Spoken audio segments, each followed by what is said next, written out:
NASA's Artemis II crew of 4 astronauts from the United States and Canada are set to return to Earth on Friday after their historic trip to the far side of the Moon. Reed Wiseman, Victor Glover, Christina Koch and Jeremy Hansen have spent 10 days aboard the Orion spacecraft. They are expected to begin re-entry at 7:33 p.m. ET with a splashdown of 8:07 p.m.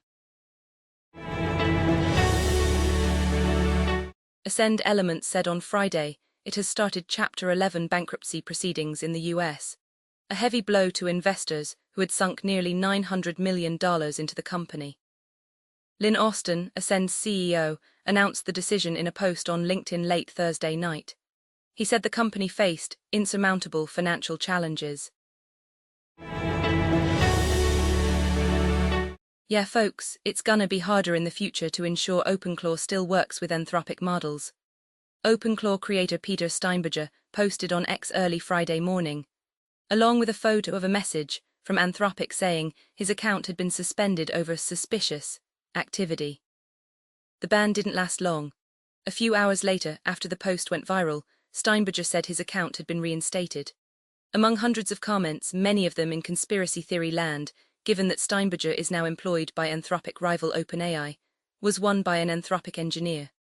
The engineer told the famed developer that Anthropic has never banned anyone for using OpenClaw and offered to help. Prime Minister Shehbaz Sharif announced on Friday that the government was reducing the price of high-speed diesel, HSD, by Rs 135 per litre and that of petrol by Rs 12 per litre. He made the announcement in a televised address to the nation. Peshawar, the Peshawar High Court temporarily barred law enforcement agencies, LEAs, on Friday from repatriating an Afghan family whose asylum case for resettlement in a third country through the UN's refugee agency is pending. A bench comprising Justice Waqar Ahmed and Justice Farah Jamshed sought replies from the respondents, including the Federal Interior Ministry, on a petition filed by an ex-serviceman under the former Afghan government.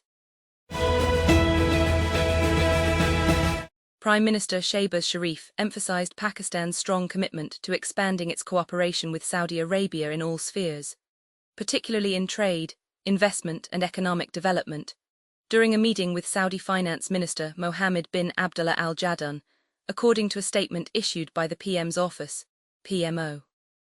The statement said Jaddan, who was on a one-day visit to Islamabad, called on PM Shehbaz at the PM House on Friday evening. TechCrunch is partnering with SUS High Tech Tokyo 2026, Asia's largest global innovation conference, taking place April 27-29 at Tokyo Big Sight. And we're not just showing up to cover it. Our very own startup Battlefield program manager, Isabel Johannesson, will be on the ground as a judge for the SUS High Tech Challenge, the conference's flagship global pitch competition. For the winner, the stakes couldn't be higher. The SUS High Tech Challenge Grand Prix recipient will be automatically entered into the TechCrunch Disrupt Startup Battlefield Top 200, making them eligible to pitch on one of the most coveted stages in the startup world. After months of conversations with ChatGPT, a 53-year-old Silicon Valley entrepreneur became convinced he discovered a cure for sleep apnea and that powerful people were coming after him, according to a new lawsuit filed in California Superior Court in San Francisco County. He then allegedly used the tool to stalk and harass his ex-girlfriend. Now the ex-girlfriend is suing OpenAI, alleging the company's technology enabled the acceleration of her harassment, TechCrunch has exclusively learned. She claims OpenAI ignored 3 separate warnings that the user posed a threat to others, including an internal flag classifying his account activity as involving mass casualty weapons. US politics already feels like a contact sport, but one of Washington's most bitter political feuds may literally be headed to the mat after former President Joe Biden's son challenged the 2 eldest Trump brothers to a cage fight. After years of verbal sparring, Hunter Biden said in a video posted online on Thursday he would be 100% in for a bout against President Donald Trump's sons Donald Jr. and Eric, potentially turning the long-running grudge between the families into a pay-per-view spectacle.